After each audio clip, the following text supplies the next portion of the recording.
Microphone activated. Welcome, ladies and gentlemen, to Texas Motor Speedway for the 25th race in the 2024-25 Bomb Squad Racing Cup Series season.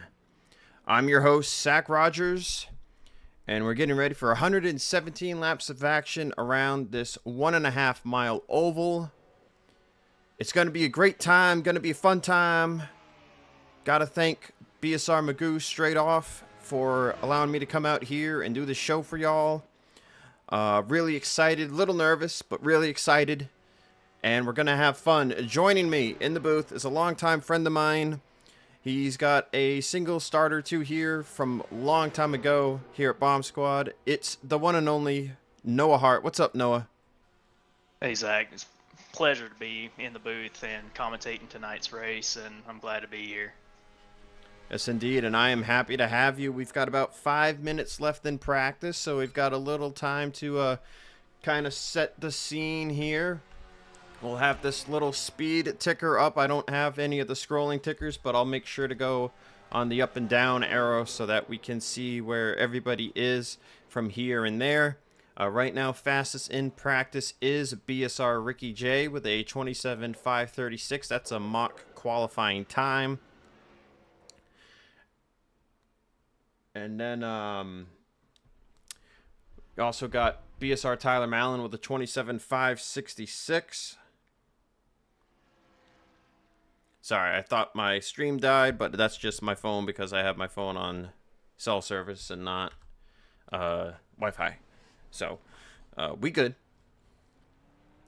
Also got Wiley King in the 095 with a 27.671. So those are your top 3 times right now as the practice ticks off. Looks like these guys making their last few mock qualifying runs. Texas, Noah, very fun racetrack. You ever get to run here online? Yeah, I've had plenty of times to be able to run here, and it's pretty interesting. This track will eat up some tires, and you got to try and save your stuff. It'll be very interesting. Passing can be very tricky off of turn 2, especially. Turn 2 can come up on you pretty quick. But I think this track's going to produce some good racing. You're going to have to watch out for your tires and the comers and goers. That's what's going to come down to it. Right on. Yeah, yes, indeed. This is definitely a save your tire track, much like all of the game tracks typically are. You'll see BSR Ricky J, BSR Tyler Mallon. Those will be your 2 guys. That'll be especially hard to beat on the long run. A long run here is about 30 to 32 laps. Some of these guys are trying to stretch it 33 laps if they can manage it. Draft will definitely impact how much fuel these guys are able to save. But so coming into this race, 6 races to go in the season. Tyler with a pretty strong points lead, looking for what would be his 3rd straight cup title. He's got a 101 point gap over BSR Nelly. And Tyler fresh off his 10th win of the season, 5th win in a row. Tyler is attempting to break a record that has sat for about 15 years now here at Bomb Squad. Back in 2010, Tom Childers set a record for 5 consecutive Cup Series victories. Tyler tied that mark last week. He's looking to be the first one to win 6 in a row. He's not on track, so we can't show his wonderful car. But Tyler chasing history here tonight. And even if he doesn't get it, a historic feat to be the 2nd driver in 15 years to win 5 races in a row. No doubt a lot of these guys are going to be looking to get the win themselves, including first Texas race winner on the season, BSR Ricky J, who won this race from the pole a few months ago. But just to recap the points, Nelly solidly in 2nd, 56 points ahead of Brain Fade. Pretty good battle for 3rd in the point standings as they come to the conclusion of this season. Brain Fade with an 8-point advantage over Terry Scott, and then a 21-point advantage over Monty Keller. There's Monty Keller in that Mountain Dew 028 Chevrolet. Then we see Brain Fade. He just junked it. He's in the number 49 Pizzeria Dodge Dart. And there's Terry Scott in the TRD Toyota Camry number 66 machine. So we'll be watching those guys a little bit throughout the night. See where they're running at. It's straight up points. You get a lap. You get a bonus point for a lap led, most laps led, and I think that's it. So just looking through a few other schemes here in the field. See the 011 of Steve Grant out on track. And you know, Noah, you've got my stat sheet with you as well, so feel free if there's anyone you're looking at. If you see a notable stat you'd like to throw out there, feel free to do so. Yeah, I think it's pretty insane, really, that there's a stat that, Mr. Childers has had that stat of having 5 consecutive victories, and all the way back 15 years ago. So, and Tyler's looking like he has potential to actually surpass and beat that tonight. And he's looking pretty quick in as far as practice is concerned, and qualifying's about to be coming up, and him and Ricky J have been at the top of the charts, and I expect both of them to be very strong tonight, and that's going to be one of the stats to keep an eye on. Right on, indeed. Someone, speaking of Tyler, he tried to message me on TeamSpeak. Tyler, if you're listening, I can't look at TeamSpeak right now. I'm full screen in the game. But whatever it is, I can look back on it later. Yeah, but yes, no, we are closing in on qualifying. These guys will get 2 laps. You can actually, second lap is typically the faster lap here. I'm just going to go ahead, get on and off track for these guys. Just help them speed up qualifying. Oh, if you'd like to do the same, you just click drive and then hit the escape and get off track. That'll speed it up for these guys.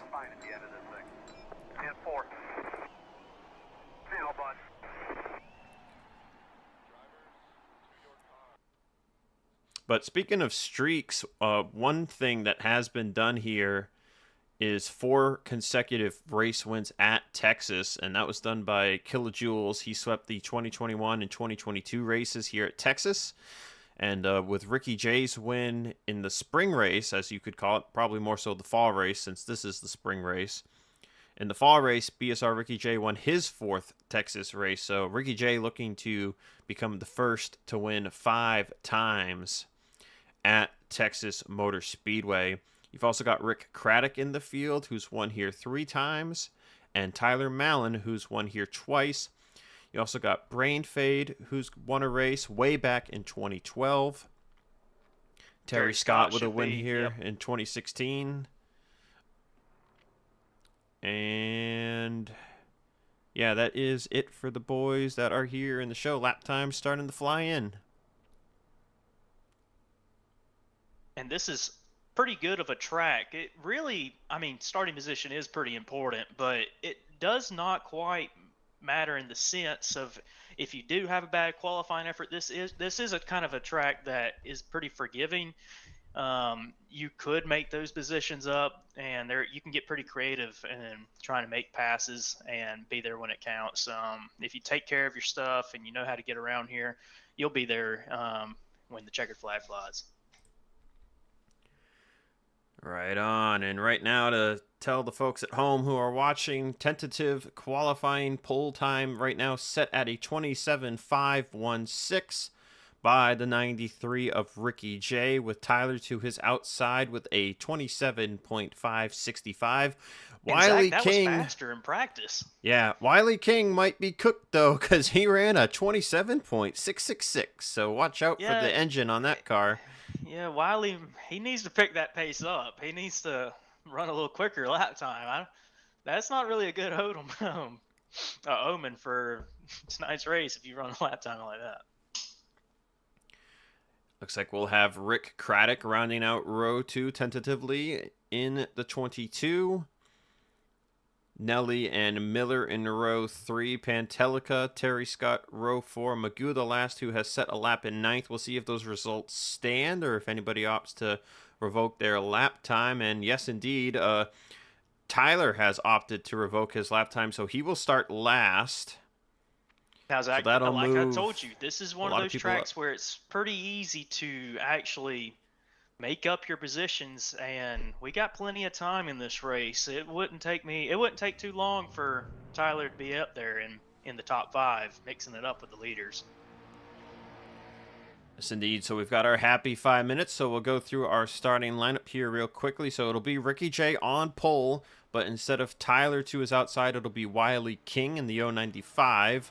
Row 2 will be Rick Craddock and Nelly. Row 3 will be Miller and Pantelica. And row 4, last on time, will be Terry Scott and Magoo. In row 5, without setting a lap time, will be Brain Fade and Steve Grant. And rounding out the 12-car field in row 6 will be Monty Keller and Tyler in the 18. I actually dared Tyler to do a last to first challenge, so I thought he had forgotten about it when he was qualifying, but I guess he didn't. So we'll see how this goes for old Tyler. Now, Nelly, he qualified in fourth, and so he'll be one to keep an eye on because notably he's actually had some pretty good results around here, 22 top 10s. I know we have on track about 12 cars that's going to be starting for tonight's race, but Nelly with 5 finishes of second place. He's always up there when it counts. He's starting inside the top 5, so he may be somebody to keep an eye on. Right on. So here's a stat for y'all real quick while it matters. Ricky J on pole. So that is Ricky J's 7th pole here at Texas in his 14th start. So he's got a 50% pole ratio here. Number of times the race has been won from the pole here at Texas is 9 times. Ricky J has done it twice. And only other driver in the field who's done it is Rick Craddock. Lowest starting position to win here was way back in 2009. A driver by the name of ECT Mojo won from 20th. Recently, though, in the modern era of 117 lap races, Tyler Mallon in the 18 and Ken Hansen, who is not here tonight, who runs the number 9, they both won races here from starting in 4th. So Tyler, looking to win 6 in a row, set that record, but also looking to set a new lowest starting position as well. Last time the race was won from outside the top 10 was the 2020 fall race. Robert Bauckham did it after starting in 11th.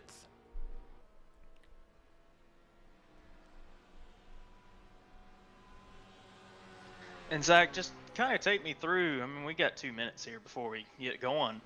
I mean, get through the mindset of these drivers. Half of them are on the track, half of them aren't.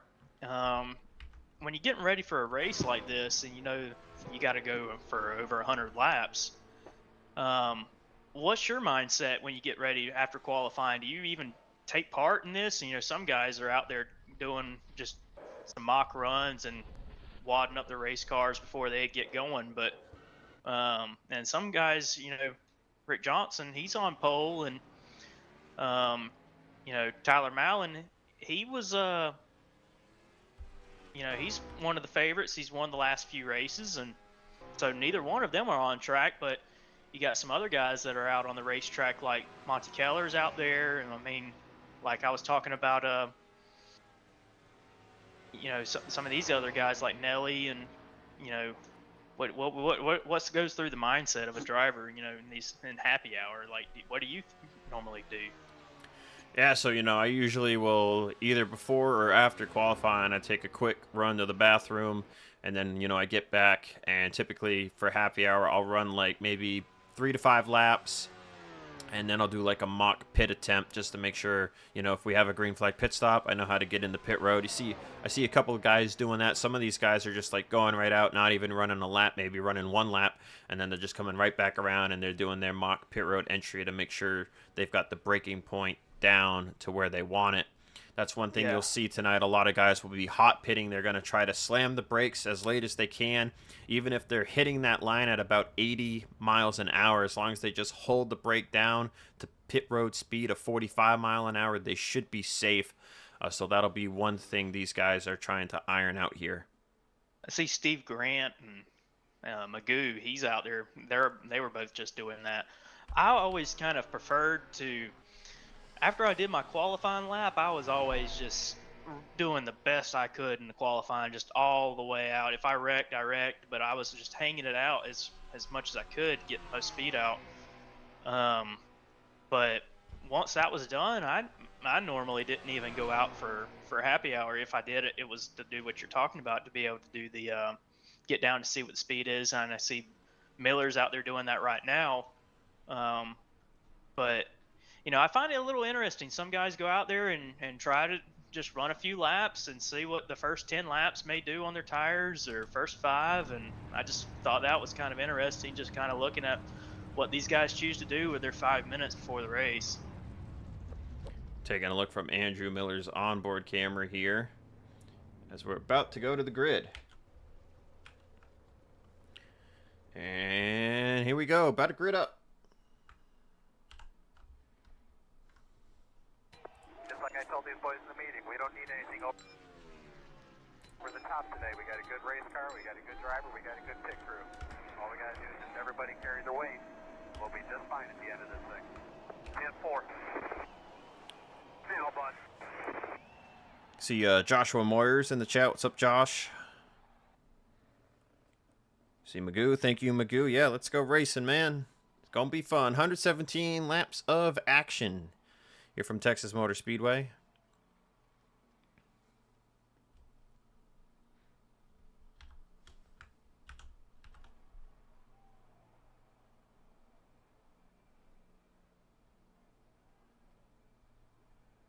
Man, this should be a very interesting one.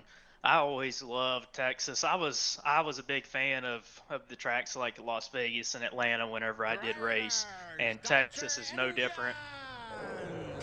This is going to be a fun one for sure.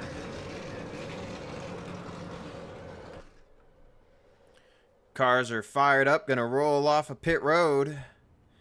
They're going to get this thing rolling. This is your last minute of getting ready. You know, Noah, something that always happens to me here is we get on the pace lap and, like, I'm sitting in my chair, I'm good, I'm comfortable, and then right as we get to turn 3, suddenly I can't get comfortable. I'm moving in the seat. I'm trying, like, I'm like wiggling in the seat all through 3 and 4, and then by the time you get to the exit of turn 4, you just got to be like, okay, however I'm positioned in the chair it's gonna have to be how it is. And then once you go green, suddenly you're comfortable again.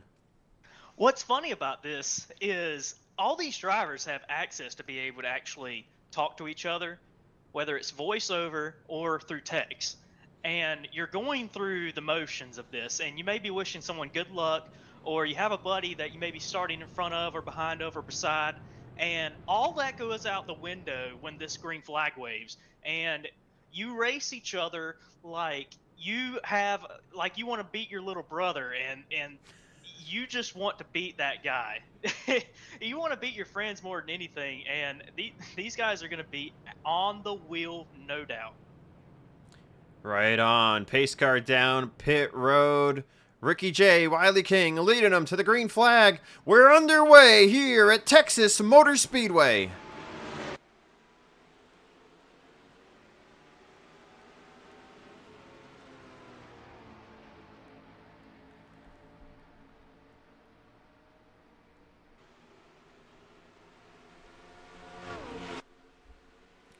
Field starting to stretch out as they go down the back straightaway and fly off into turn 3. Ricky J with the race lead. Rick Craddock second.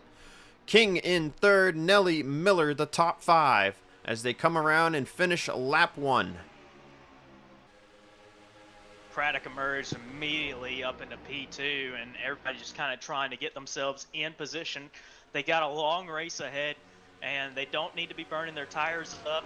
Already immediately off turn 2, I noticed Nelly kind of pushed up off of turn 2, gave a little bit of to Miller there, but Ricky J trying to watch his tires a little bit. It looked like he took off with the lead early on, but back behind him in second, Craddock has pulled that distance back in. And you'll have drivers, Noah, there'll be drivers that are going to focus long run, long run, long run. Long run, there's only about, if you save your stuff, about, 6/10 to 8/10 a second of fall off. If you push a little bit early, you'll see a faster lap time at the start, but then more fall off at the end. So that's what you're going to kind of see here. But clean air is ultimately king, so Ricky J's going to want to keep the lead if he can hang it. Right now, though... Look at this, Zach. Nelly to the inside. He's looking for third. They're 2 by 2 here. Look at Nelly on the outside. Looks like Craddock already trying to save his stuff a little bit. He gave the outside to Nelly, and he's going to take third position. Yeah, they were about 3 wide there, almost going into 1 as Nelly looked to the inside. He is way off the pace. Yeah, he's slowing up. Oh, he's coming to pit road. I wonder if maybe sometimes on a rare occasion, drivers forget to switch from the Q setup to the race setup, and that might have happened to Rick, but it's only lap 4, so it might be something else. Yeah, that would be a real shame because he had a good start. He moved himself up to second immediately. Not sure why he'd have to come down pit road, but immediately takes him down and puts him a lap down. You'll have to check back up there on Rick. Ricky J, though, still in the race lead. Wiley King returns to second where he qualified. Miller already up to third. As Tyler taking it easy. Noah, he's already up to 8th, but just taking it easy and biding his time. Now, I got to point it out, though. Monty Keller, he was a ways from this pack. It was a pack of 7, and he has pulled this in. It's still a pack of 7 because Rick Craddock's come down pit road, but he is on the tail end of this little long train. To the inside, Willie King, well, at BSR Miller to the outside, trying to take it back for second. And Miller looking to go for the short run stint here as it stands on lap 7. Now all over the bumper of Ricky J into 3. I think Ricky J, he's trying to watch his stuff a little bit. You can tell by the way Miller kind of drove it into 3. He took a little bit of speed. He had the momentum to actually take it to the outside, but everybody's got to watch their stuff here. They don't want to burn their tires off. And Miller with one prior start here at Texas in the Cup Series got a top 5. And Zach, I'm seeing that Craddock is out of the race, an ignition problem. Yeah, I think either it randomly blew up on him early, or potentially the grill tape could have been forgotten about. Rick's pretty experienced though, so I don't think it would have been that. But we'll probably find out at the after the conclusion of this event. Tyler is still somewhat hanging off of this group of 7, but he has moved his way up into 8th position. Yeah, he's biding time right now. He's just taking it easy, making sure he stays within a sniff of the draft, and he's holding steady, a 1.5 seconds behind the race leader. Behind Tyler, though, you've got Steve Grant and Brain Fade just outskirts of the top 10, and then Magoo, last car running right now in 11th, just kind of taking a nice little highway cruise right now, but he can still see the top 10 in sight. Seems like everybody's somewhat just keeping themselves in position. Everyone's kind of riding in line. The 95, though, King, again, is going to make the move to the inside, but it's not going to be anything to move him up a place. But everybody's just biding the time. Nobody's really stepping out of line to make a bold move. So last time these guys were at Texas, well, at least for the races that I was able to go back and look at on YouTube, first caution flag came out on lap 22. That was in the 2nd annual Danny Hardy Memorial Race. Average, most of the times these guys average a caution around 22 to 25 laps towards the end of the first fuel run. But right now, small group, everyone's biding their time, being respectful. This could be the start of a very long green flag run. And that is what they would like to do. They would like to have a long green flag run. Heck, they'd like to go green the whole way. Is there really a position in this line that you find that would be pretty favorable that you would rather be in? I'm also noticing that there's a group of 3 that's kind of a bit ways behind. Not sure if that's by strategy or if they're just struggling to keep up at this current moment, but seems like everybody seems to be content with where they're at. Right, Noah. So, it is an open setup league. So, everyone's got their own little different thing going on with their setup. And then driving style comes into play too. So, it could be different strategy. It could just be different pace. That's the beautiful thing about a league such as this. Now, as far as this lead pack goes, I'd like to either be leading where Ricky J is or be where Nelly is.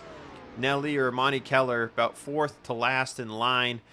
You're getting a lot of draft down the straightaway, and then that's allowing you to lift more going into the corner. So by having to lift more and not use as much throttle, you're saving a little bit of gas every lap.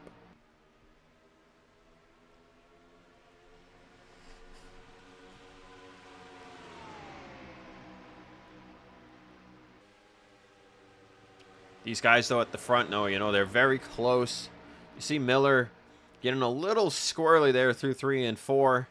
Miller is on controller, so, kudos to Miller for being as in control of his car as he currently has been. He's doing a great job out there. King, I've just noticed the last few laps with King, he's got a pace that he would like to go. He has a certain type of run that he likes to take and likes to back off at a certain point.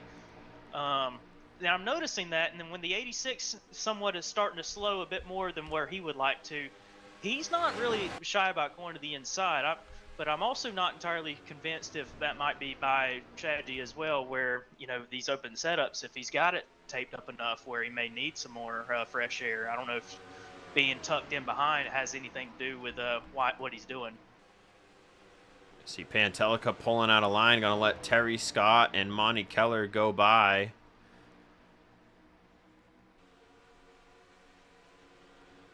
It's going to let Tyler Mallon close in on those two a little bit. Monty Keller with the fastest lap. You mentioned Monty had pulled up from 8th up to the lead pack. Fastest lap so far today, a 28.022 by the 028 of Monty Keller. But, you see guys like your race leader, Ricky J, is 11th of 22. 28.425 has been his fastest lap so far. So, it's all about the long run as... Oh, we were just talking about Monty Keller, Zach. Sorry to interrupt. He got so loose on the straightaway there. Yeah, I saw that out of the corner of my eye. I heard a little screeching, and that was kind of bizarre right there on the quad oval. But he caught it. Great save there by Monty.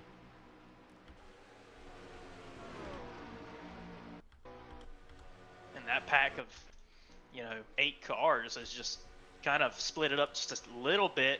Mallon was able to get by on Tyler. He has moved his way up to 6. Yeah, this trying is to still stay in there. This is the stint of the run. You're 2/3 of the way through the fuel run. This is where you're really going to start to see who's going to get loose, who's going to get tight, and then the pace starts to change. The field starts to stretch. Monty Keller has pulled to the inside. He's let Pantasilla, is that how you pronounce that, Zach? Pantelica. Pantelica. Sorry, you know me. I will butcher a name very quickly. He pulled to the inside, let the 32 go by. He seems like he's really struggling with the handle of that race car as we gotten into 20 laps of this green flag run. Yeah, I thought I told you how to say Wiley King before the race, but it feels like Zachary DeLello all over again. Yeah. Speaking of Wiley, though, he's going to go to the inside of Miller, take second place. Now Nelly looking to the inside of Miller for third. Miller going to give him the lane as they come to the line.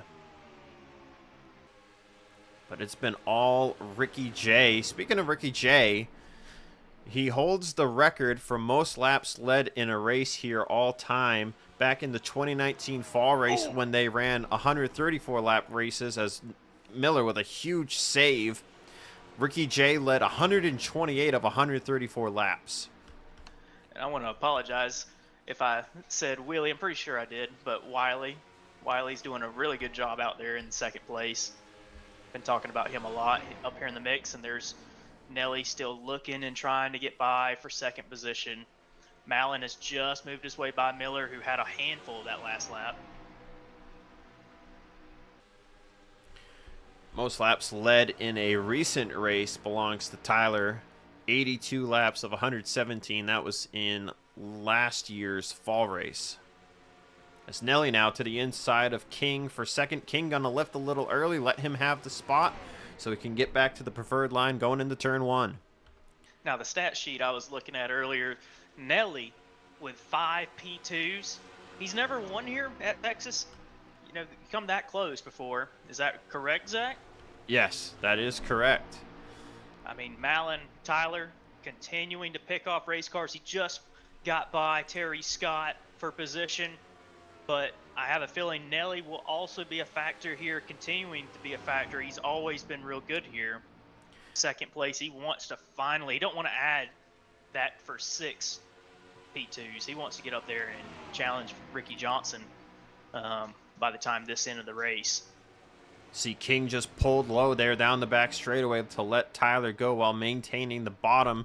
Now King's got a bumper full of Terry Scott. But speaking of Tyler in the 18, he was a 1.5 seconds behind Ricky J consistently at the beginning of the run. But as he has been passing cars, he has been slowly closing in on the 93.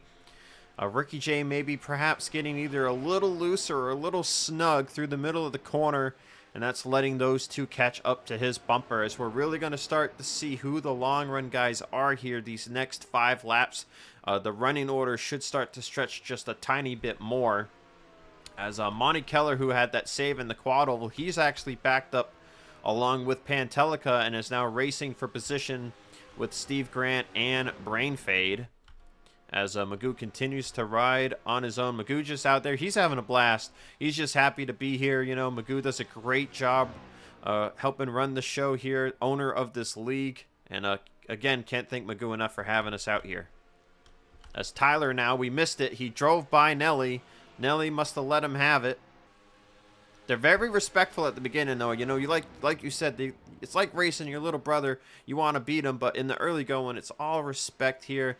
And, you know, when it gets down to it, though, they'll be, like, trying their best to hold on to that lead. When you're getting ready for qualifying, you can't help but when you're running, you kind of want to test and see what your qualifying runs would look like. But you're also trying to see how long you can run, what your tire fall off is. And then you compare yourself to what other people have ran. And when you look at the practice sheet from before qualifying, you had Ricky J and you had Tyler, who were a couple tenths up on the rest of the competitors in the field. And you just automatically knew that they were going to be ones to watch. And here is Tyler all over the back of the 93, looking to make a move. And he looks like he's already going to do it in a turn 1 by lap 30. And we got ourselves a race for the lead. Yeah, you know, Tyler started all the way at the back of the field in 12th place. But it only took a full run for him to get to the race lead. Contact! Maybe not contact, but Miller just spun on the back straightaway, Zach. He's around and the yellow flag is out. Caution. First caution of the race here on lap 30. We were just about to get into pit stops. And it comes right after Tyler takes the race lead away. Let's take a look at the replay here. Our first replay of the night. And Zach, I just got a glimpse of it. It just barely off the corner of my eye, and it looked like he had contact, but he did not. He just absolutely lost it, dropped it off of turn 2. As he was going by Terry Scott, and it just, it starts to come out from under him right on corner exit as he's going over the transition, and it just looped on him hard into the inside wall with the front end of that Powerade Chevrolet. And then he just starts doing a bunch of 360s as he tries to get it locked up. We'll take an onboard with the 86 of Miller.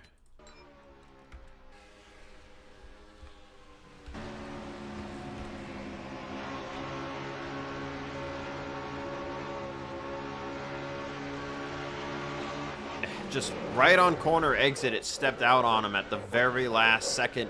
Almost an unpredictable spin, really. Not much you can do there. It just came out from under him so fast. Yeah, it was one of those really weird incidents. You know, we saw, I believe it was Monty Keller, who also had a similar thing off of turn 4. And these cars, I think he was battling that same issue for a couple laps. I thought it was Miller earlier in his run that he got very loose off turn 2 as well. So it's a tough break that he spun off of turn 2 there.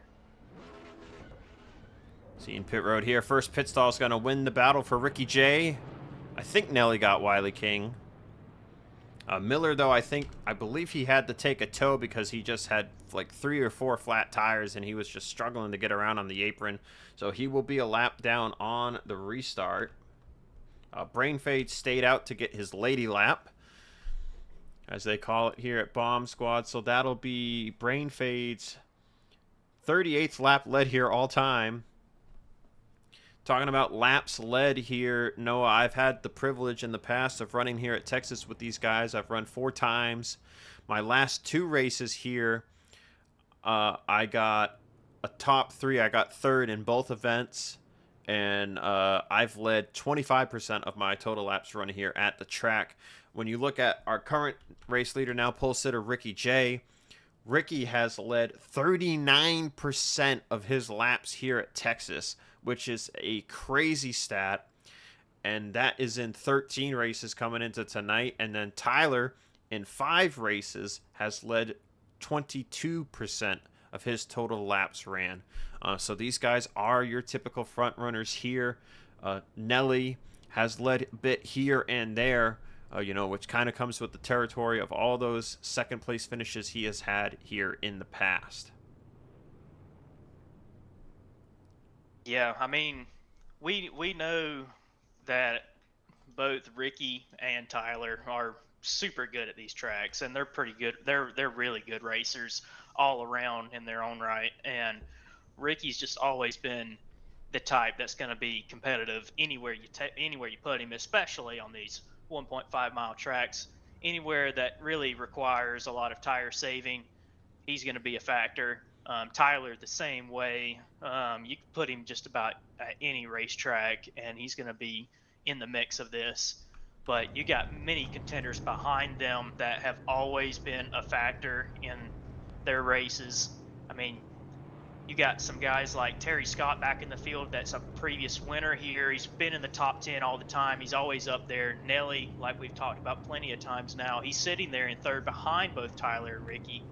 And he's been 2nd here plenty of times. But every driver that's up here close to the top, in the top 6, have really, showed a lot of potential in this race so far. Only 33 laps completed. So we still got a long ways to go. It's really anyone's race still. Yep, pace lights are off, so we'll be going green on lap 35. Single file restarts here at Bomb Squad. I want to give a note here. Steve Grant, he started a little ways back in the field. He fell off of the front 7 before there was, that issue with the 22 car. And Grant has slowly moved his way up through the field. He is up into 6th position now. He's ahead of some of these guys that were way ahead of him early on in the run, like Monty Keller and Pentelica. So I think he's been really biding his time, and he's in the top half of the field. Right on, and Steve in 6 races here has finished in the top 10 twice. He's also had a bit of bad luck. He didn't quite get the qualifying run I think he maybe wanted tonight, but he has qualified well here in the past. Steve, I believe, came from another race just before this, so I think it was just not a lot of practice time for Steve to get his mojo going for tonight's race at Texas. But Ricky J will lead him, but back to the green here. This time, though, Tyler will be right behind him. Tyler will let you lead for a little bit. Tyler's going to do his thing, save his stuff there in the draft. But I would say probably around halfway through this run, maybe around lap 50, expect Tyler to maybe go for the race lead. Green flag back out at Texas. Restarts. The inside, Terry Scott really struggled to get off there. Restarts can be very sketchy here. Cold tires is always a killer through the quad oval and through turns 1 and 2. You see Terry, though, taking it safe. Doesn't mind giving up a few positions here. He'll give up a spot to Steve Grant and another to Monty Keller. But I would rather give up spots if I were him than risk getting a little loose underneath somebody and causing an accident. So everyone gets through the first lap here.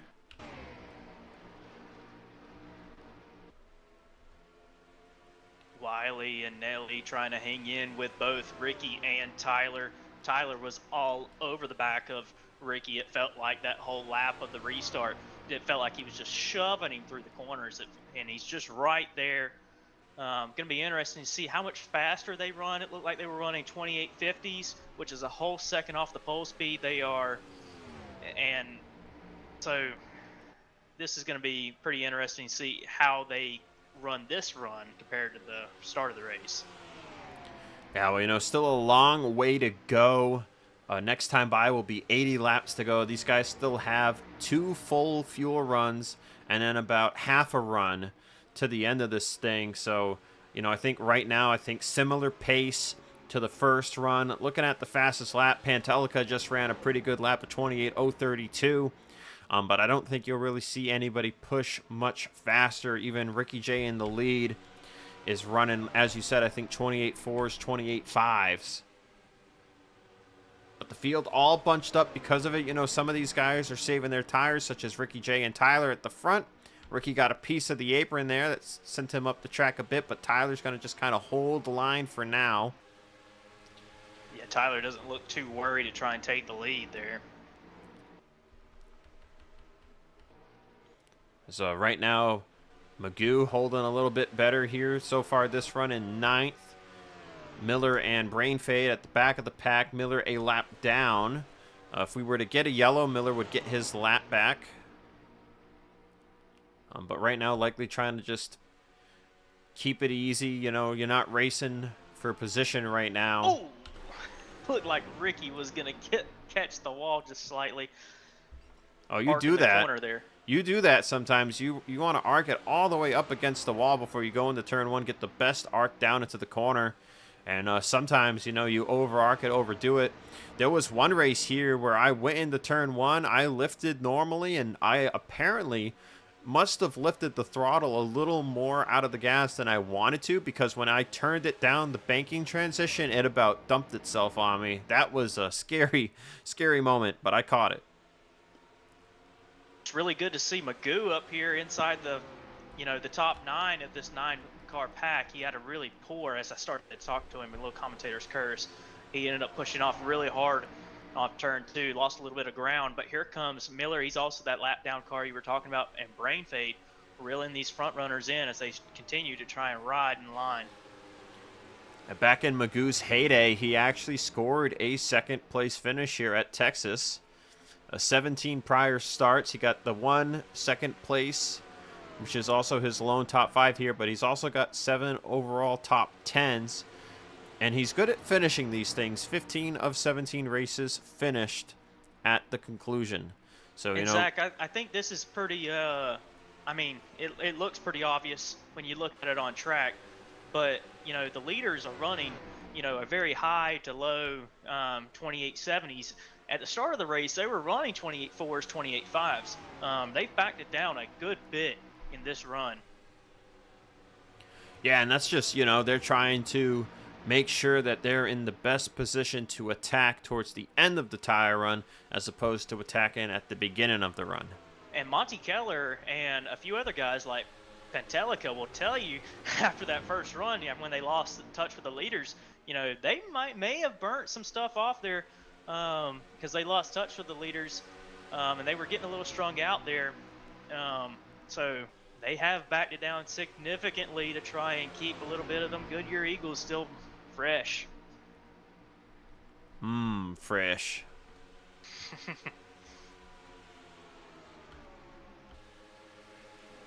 mean, Tyler's all over the bumper of Ricky J. He's just kind of sitting there, making sure he knows he's there, getting as big in that rearview mirror as he can get. Here comes to the inside, Miller. He's a lap down. He's going to get to the inside. Terry's not too worried about it. He's going to let him go. But to the inside as well, Brain Fade looking to the inside of Pantelica. That's great position.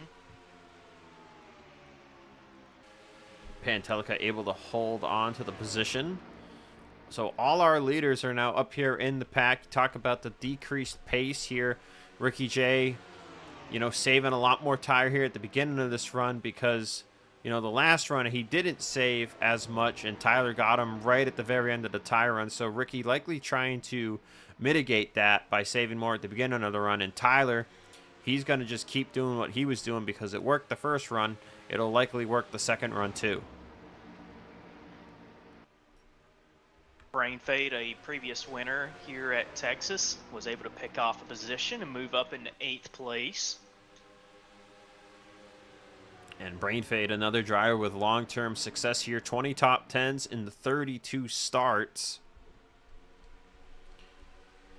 Brain Fade has run all 32 documented Texas races in series history. This is the 33rd race here tonight.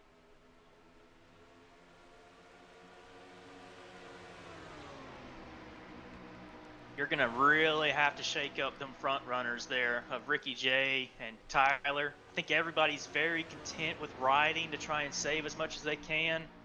But those two guys are going to be very strong throughout the race. Nelly and Wiley, you know, King, he's been, both of them have been right there in the mix of this. And Monty Keller, he's fighting back. He's looking like he could be a contender to get back in the top 5 here shortly. Hopefully this isn't a commentator's jinx at all, but we're going to go on board with the 028.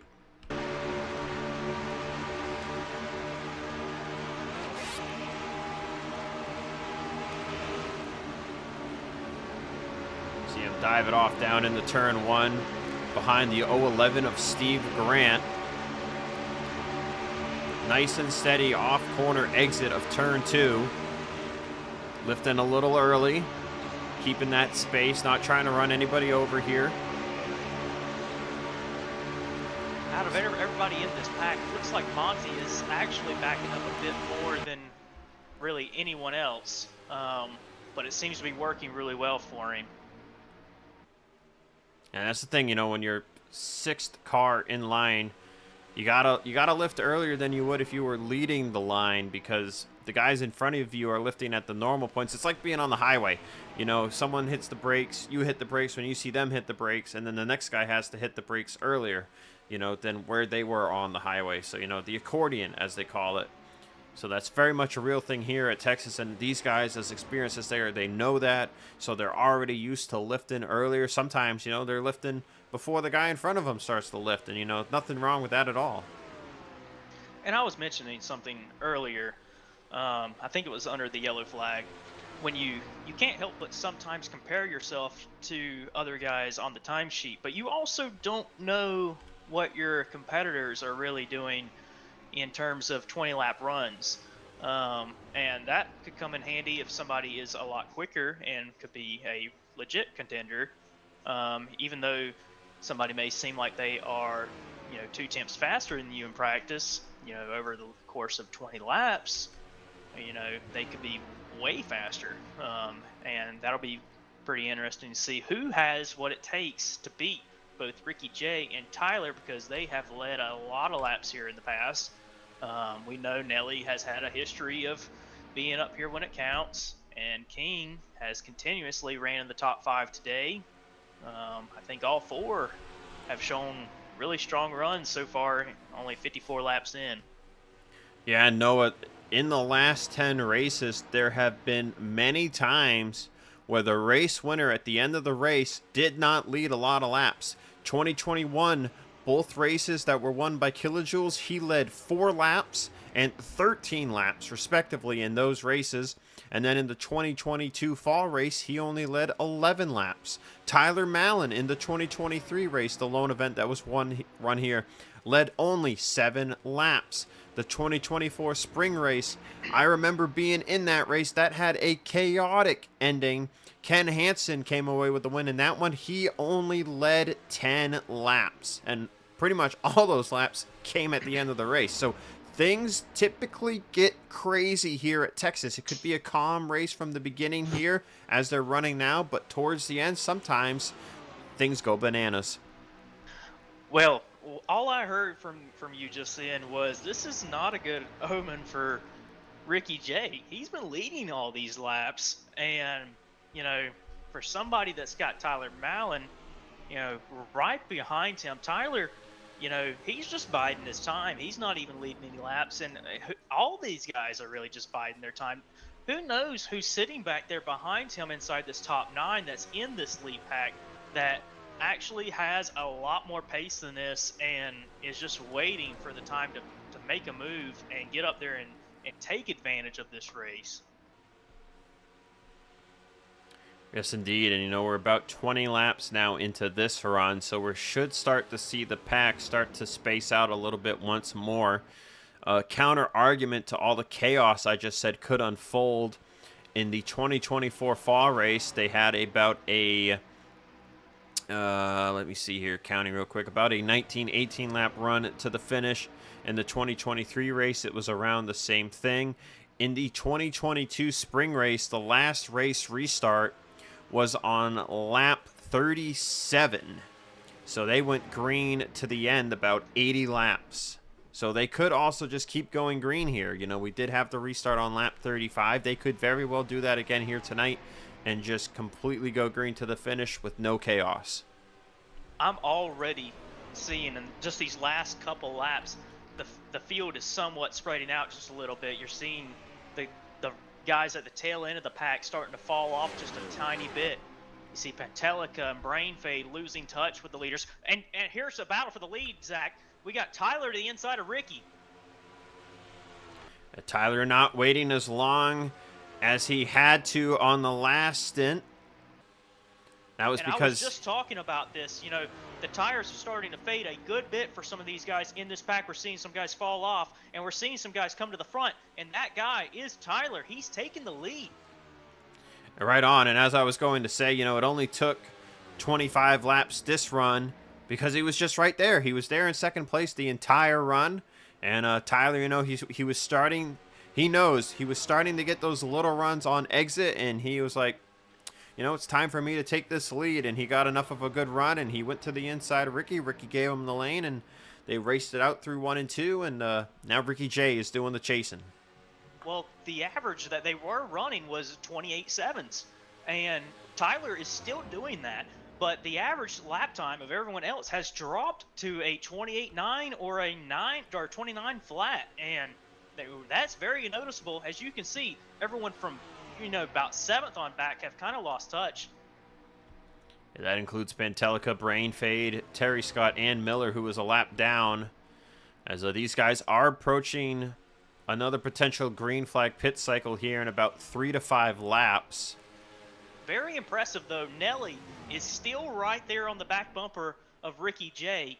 You know, they are still trying to save their stuff. It may not seem like it, but, you know, they still got a decent little ways to go here. How many laps do you think that they got before they pit, Zach? Just to repeat what I said a moment ago, it should be about 2 to 4 laps. Oh, only 2 or 4? Yeah, 2 to 4, I would say, because they pit under yellow on 32.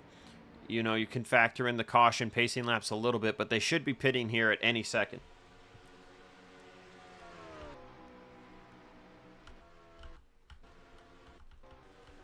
Will be very interesting to see who ends up short pitting and trying to get them fresher tires, but everybody's also trying to do math in their head a little bit. Nobody likes a little bit of math, but when it comes to racing, you got to be able to do that on the fly because you got to be able to see what works as far as making it on fuel, but also those tires. We see Tyler is starting to pull away from Ricky J, but Nelly is still right on the bumper of that 93. Nelly's got some pace here. Looks like he could be able to do something. Keeping it on the wide screen here just in case someone throws it down pit road. So far looking like nobody is biting. It could be this lap though very well here. Lap 66. It's been 30 laps since the restart. Tyler's starting to try and pull that gap on Ricky at the start finish line. It was over half a second. It looks like he's pulling that gap already in this lap. And Here comes Nelly down pit road. Monty Keller coming in as well, as is Miller, Brainfade, and Pantelica all down pit road. See if Magoo opts to pit this time by. Looks like he'll go one more lap at the minimum. Now we'll see what do our top two do. Nelly just came down pit road. Tyler going to go another lap, but Ricky J will bring it down pit road, and Ricky is a master of the hot pit. He sends it off in there. Wiley King going to send it off as well. That's the same. Man, if they got away with that, attaboy to them. Terry King Scott in. And Ricky J. Yeah, they sent it in. I thought Ricky J sent it in pretty good, but then Wiley King was coming in even hotter. Now, will Tyler respond here? He knows that Ricky just pitted. Yep, he's coming in. Oh, He's a little all over the loose. place, but conservative entry here for the 18. Here comes Steve Grant. in. And that is everyone. Nelly already out and away. There goes Ricky.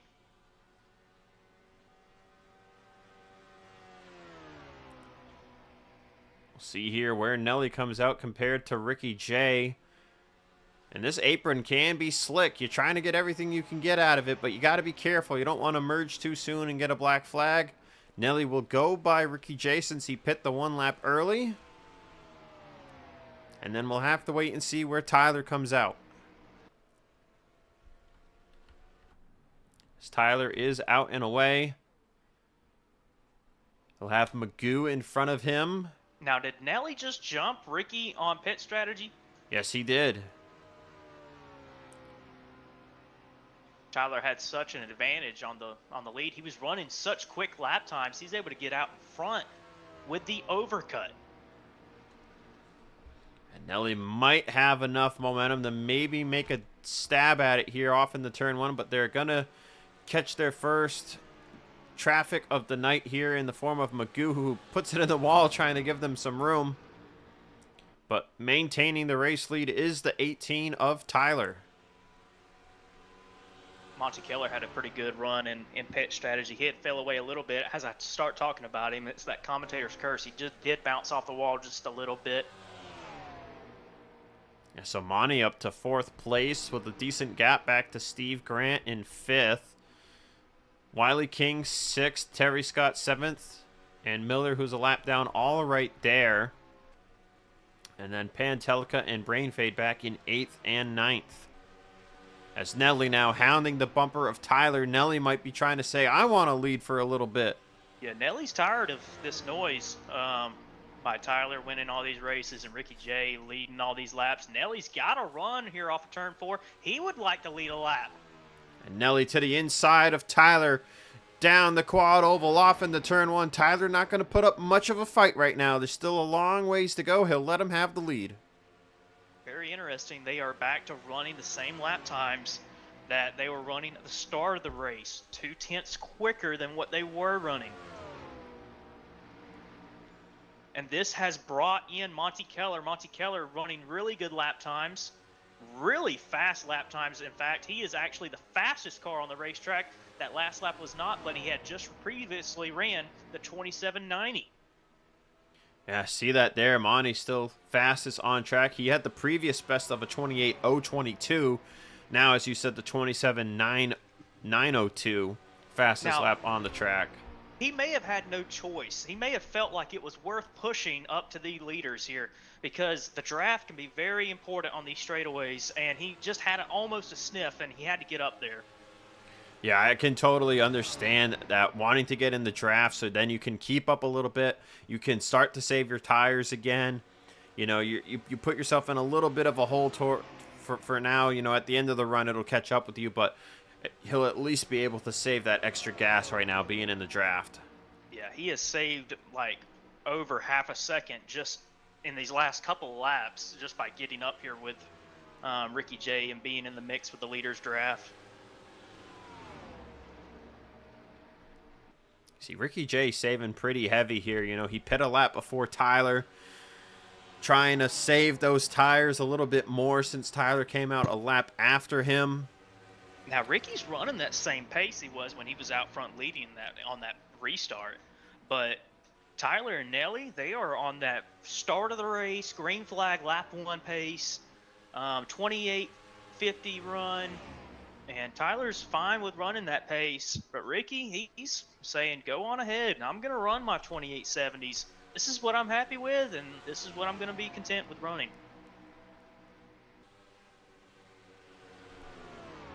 See if we go here to the 18 of Tyler. Run on board with the 18 for a lap.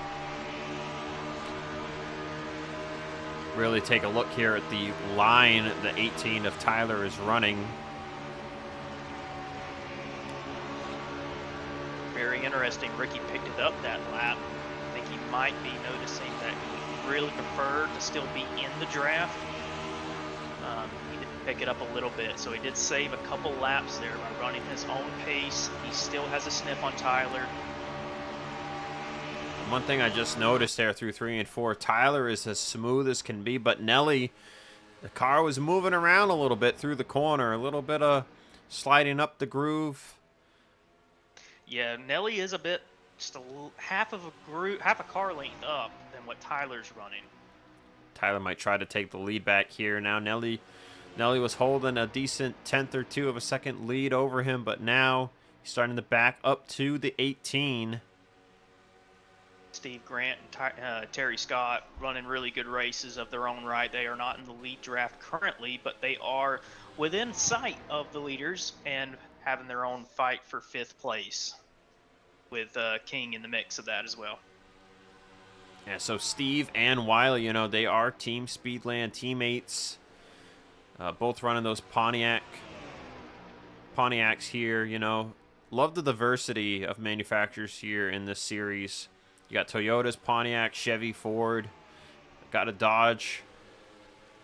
I just love it. Yeah, Brain Fade and Pentelica will need a caution really to get caught back up at this rate. But currently, you know, when you're running back here in 8th position, you see that car behind you. When you're Brain Fade, you see Pentelica behind you, and all you're thinking about is, I got to beat that guy. And so you're constantly just thinking about your competition around you and what you can be doing to be better than them.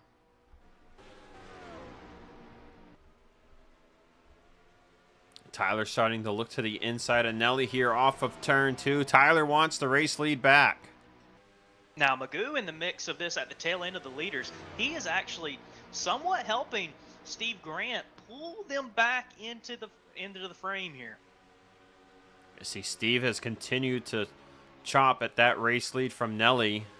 He just closed in another 2/10.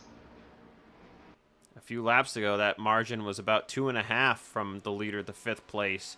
But now, eventually, they're not going to be able to push much more. You know, they're trying to push enough, just enough, to get in the draft of this lead pack, and then let the draft help them pull back closer.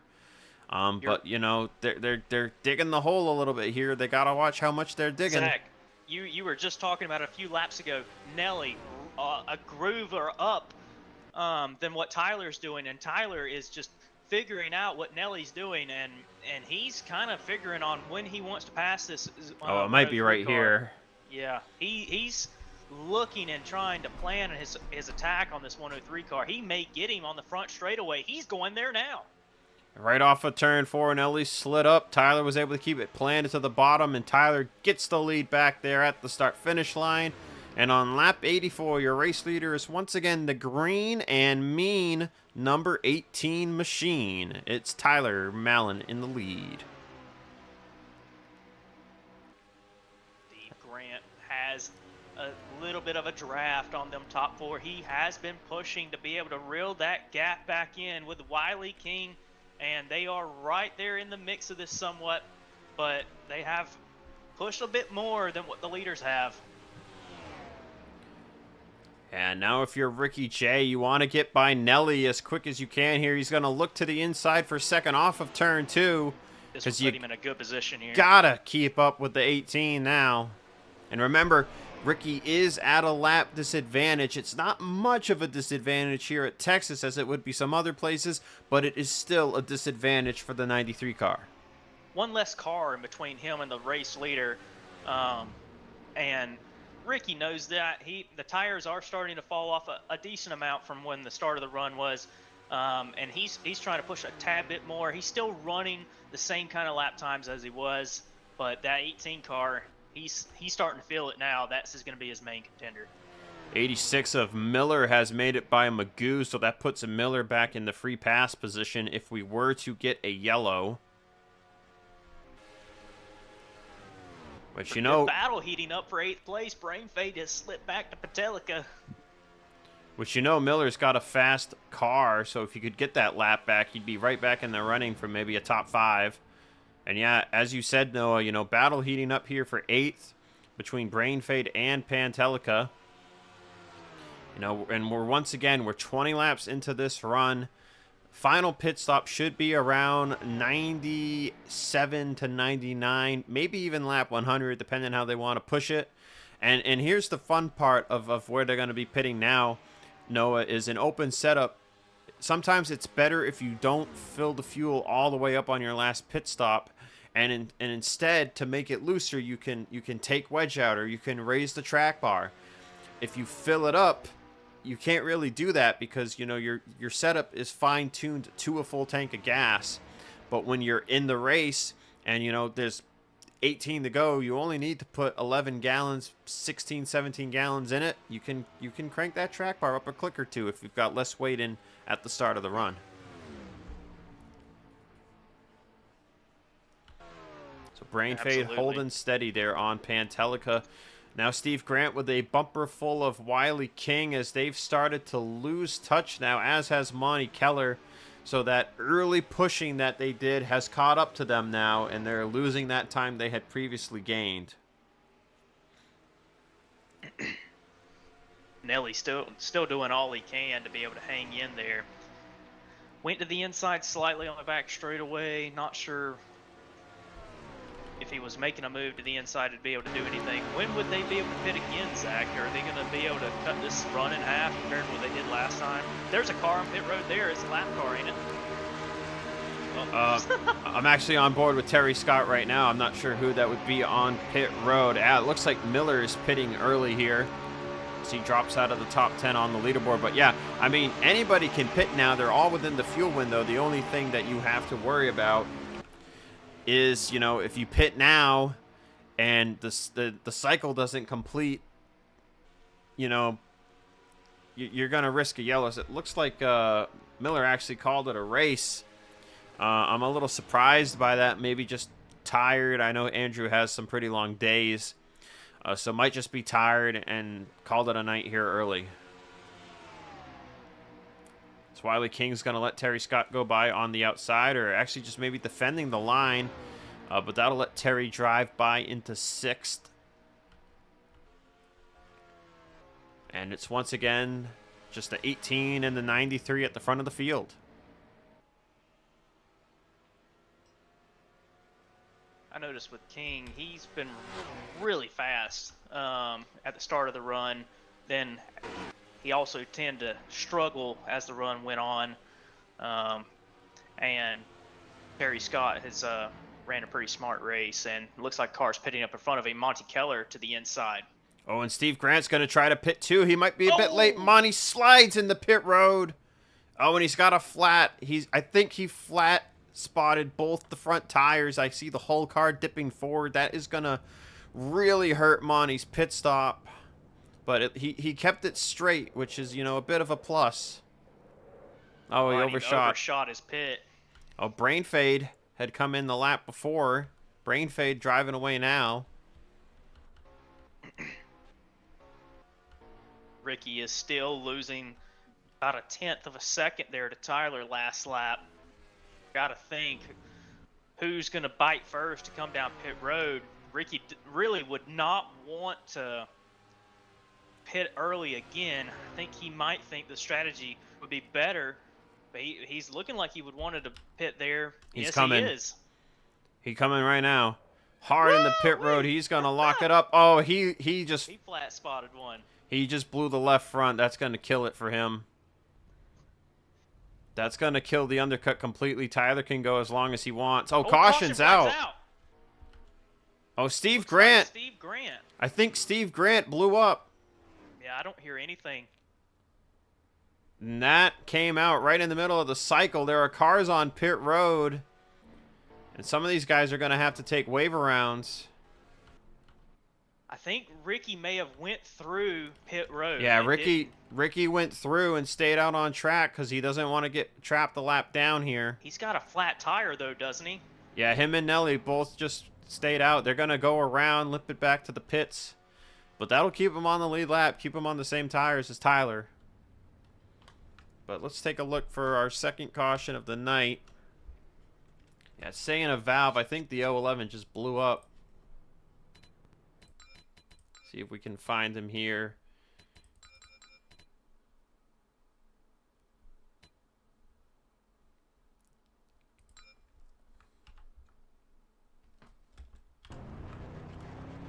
So he's leaving pit road.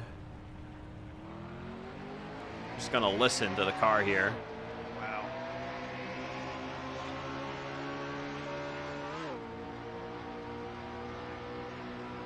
Shifting gears off turn 2, it looks like. Oh, it just died on him right off of pit road, and he pulled up onto the racetrack for a second, and then he was on the apron, and they threw the caution. There was just enough debris there on the back straightaway. They threw it out there. Unfortunate for that to happen in the middle of pit strategy, and Steve was actually running really solid. It's tough that his night had to end early. Tyler's on pit road.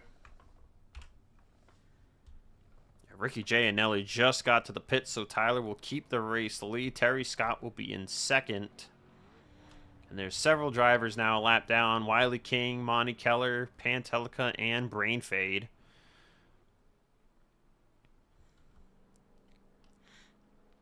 So this will make it a shorter run. Nelly will come off and be third due to the long stop on the 93.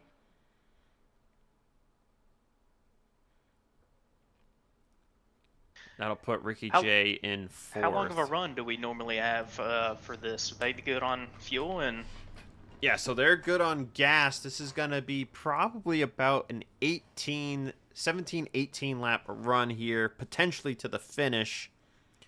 So you're not going to have to save your stuff as much, and we'll see that out of everybody.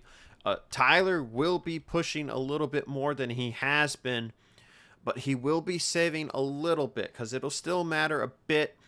You know, if you just go outright and push, you're going to be dead in the water after 10 laps.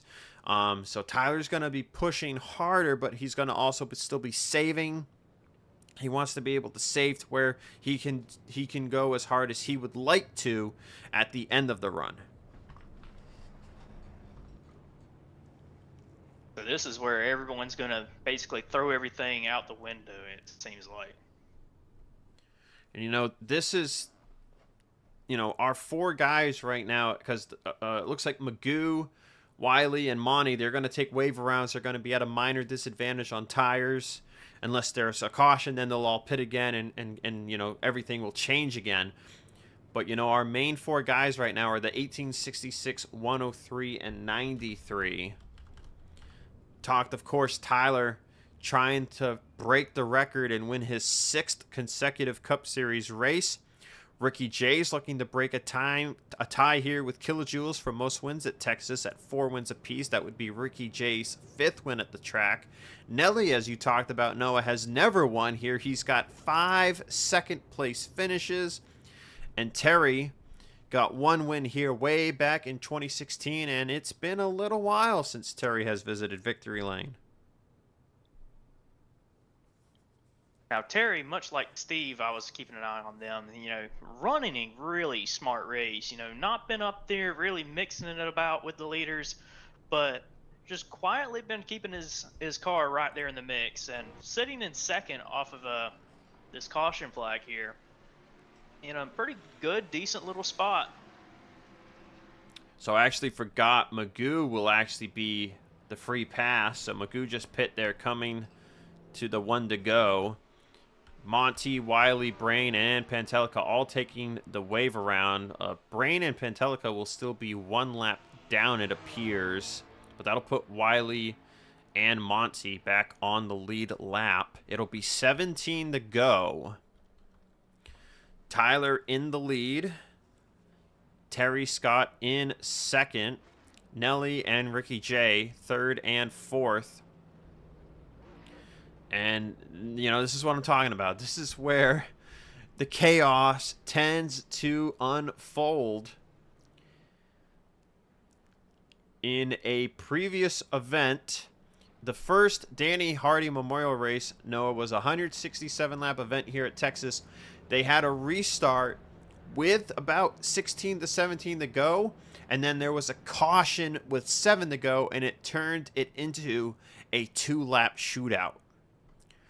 So I'm not saying that's going to happen, but it could. We could still get one more yellow, and the next thing you know, it's a 5 or less to go shootout, and there's going to be all kinds of strategy if that were to occur. But Tyler leading them back to the green flag. 17 laps to go here at Texas Motor Speedway. We're back green. And Nelly straight to the inside of Terry Scott on the restart. Ricky J will follow by for third. I think Nelly and Ricky J both needed to go ahead and get by Terry because Tyler was going to go ahead and try and pull that gap and get a good restart. Ooh, Ricky J looked to the inside of Nelly in the 3, but Nelly said no, sir. And now Ricky J still to the inside off of turn 4. He's going to force something here to the inside. He needs to get by Nelly. Pretty big pass. Nelly's still giving him only just enough room to work with Ricky J all the way down to that white line. Nelly going to hold on to second. What a drive by Nelly.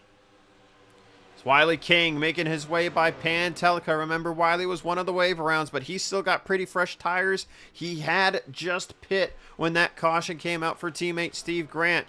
Do not count out the 095.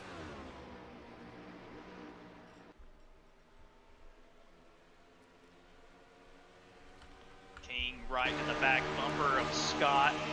Nelly trying to close the gap on the front runners. A dive in the inside on Terry Scott goes King. You can see the battle here looking from the roof of Tyler Mallon.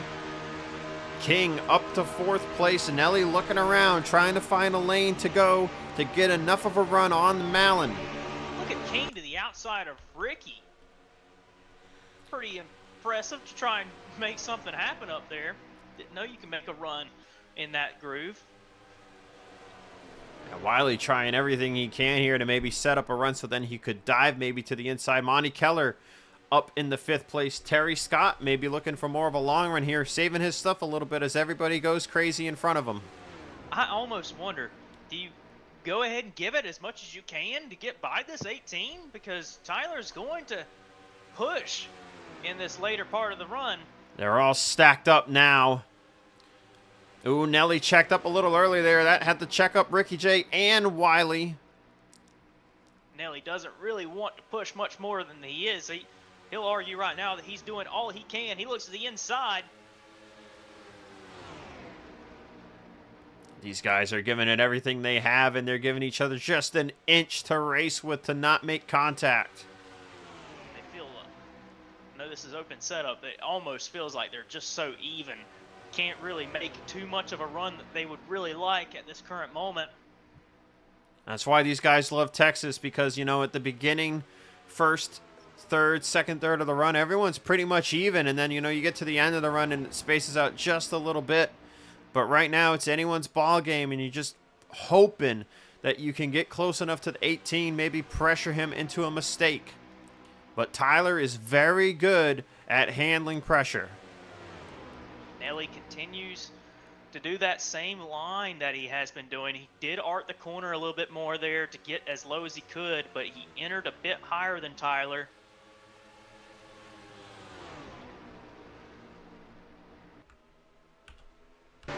Tyler does such a good line. It's such a really good line around the racetrack. He enters really low, more than what most do. Riding on board with Nelly as he tries to track down the couple of feet he needs to make a move on Tyler Mallon.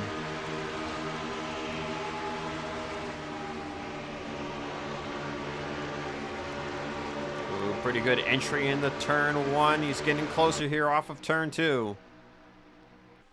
We're getting around like 8 laps to go. Back there around 5th position. Here comes Terry. Terry. Terry's starting to make his move now a little bit. He saved just a bit. Now he's going to start to try to go back forward. Up to 5th place goes the 66.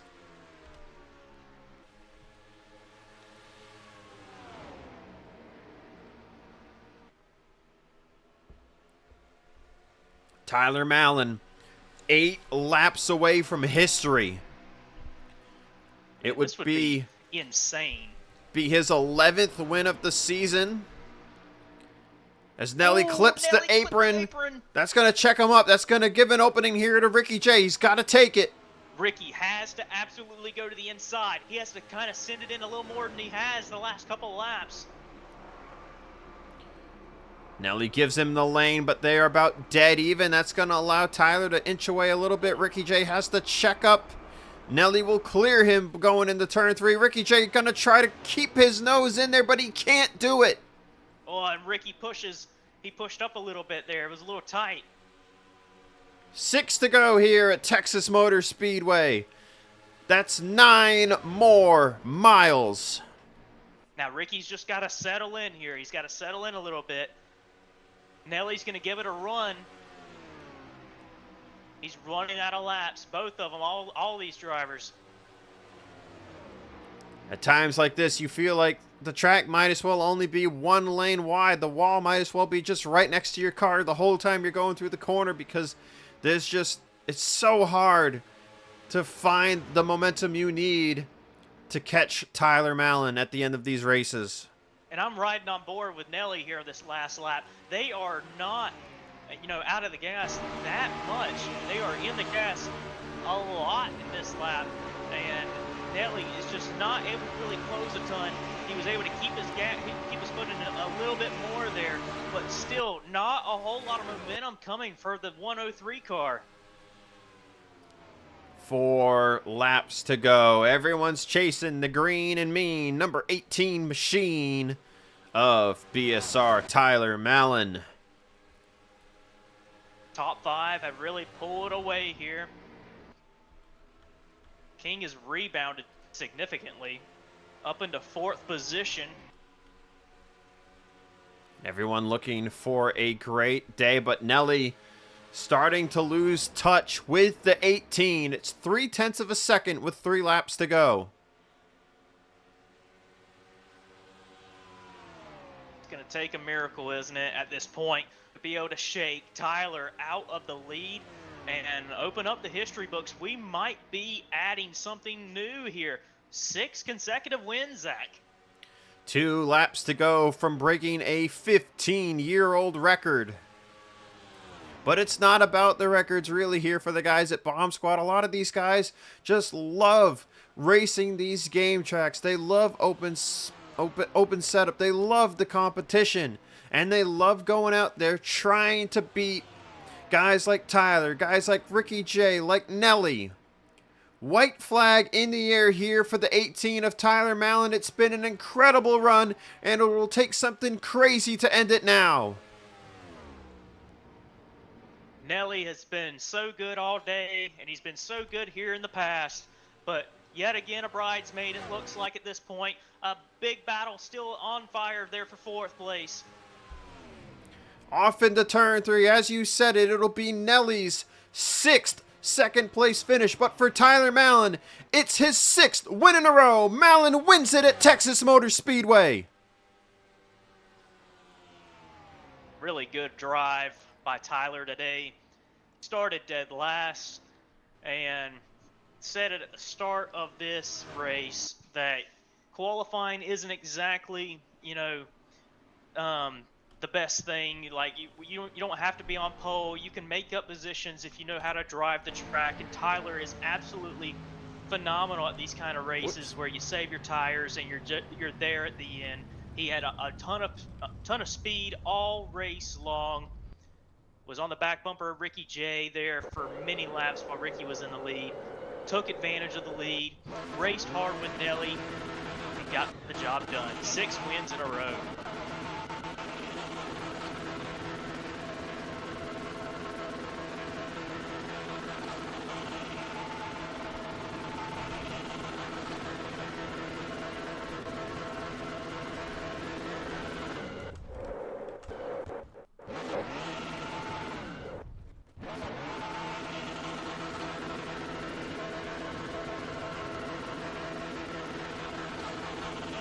What a burnout.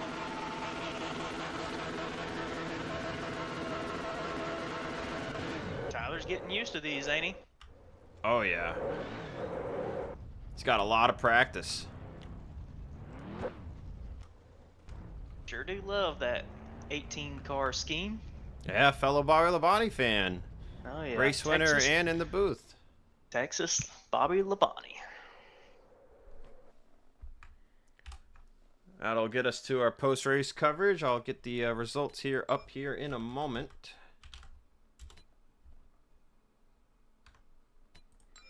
Noah, what'd you think of this race?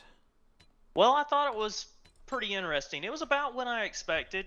You need to save your tires, and that was pretty key. I thought it was interesting how at certain points in the race, drivers thought that they needed to save this much or they needed to save this. And Ricky seemed like he had control of the race there. And then he kind of gave it away. He gave the lead voluntarily. It looked like on track at the time. He just was riding his own race.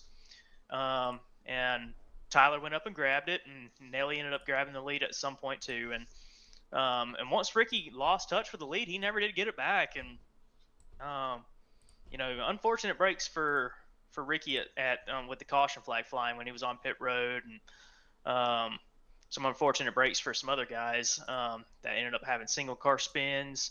But I thought it was a lot of fun. I really enjoyed seeing guys, all up there in the lead pack, and they had to be able to keep their tires underneath of them, and the best drivers were up there when it counted.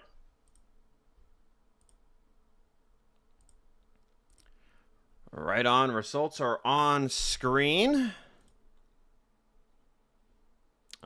He wanted me to turn on the reflections. Yeah, that was not happening. But anyway.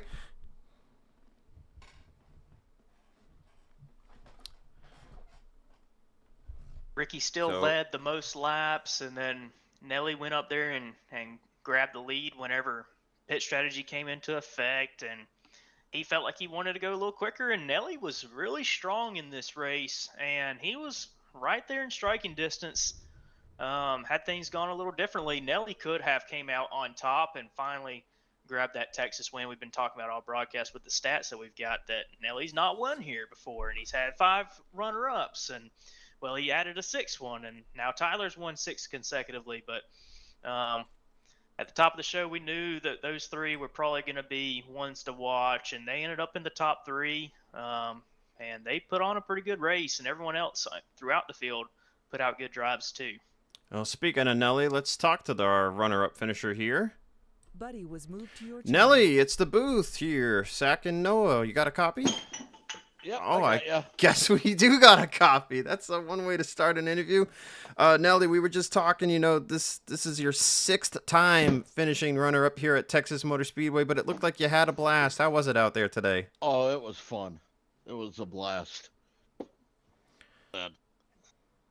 Nelly, it looked like you had a lot of pace out there, and at the top of the show, we were talking about how Tyler and Ricky were so quick in practice, and Ricky was a good ways quicker in qualifying, but we know when it comes to Texas and tracks like this is really a tire-eating track, and when it comes to that, you got to be able to save your stuff, and you guys were running about a second off of qualifying speed, and you were constantly right there in the mix, right there behind them, even took the lead away from Tyler when it counted right after pit strategy. And you were right there half a second away from taking it away there at the end. Just talk us through the race that you had there. The last 10 laps of the run, they were a little quicker. They start walking away from me. But yeah, I think Tyler let me have it, let me wear my stuff out a little bit. And yeah, I gave it everything I had at the end. That was fun. Well, when great. Ricky was trying to get me. Yeah, he tried to get you, but you didn't make it easy on him, and you were able to hold it off.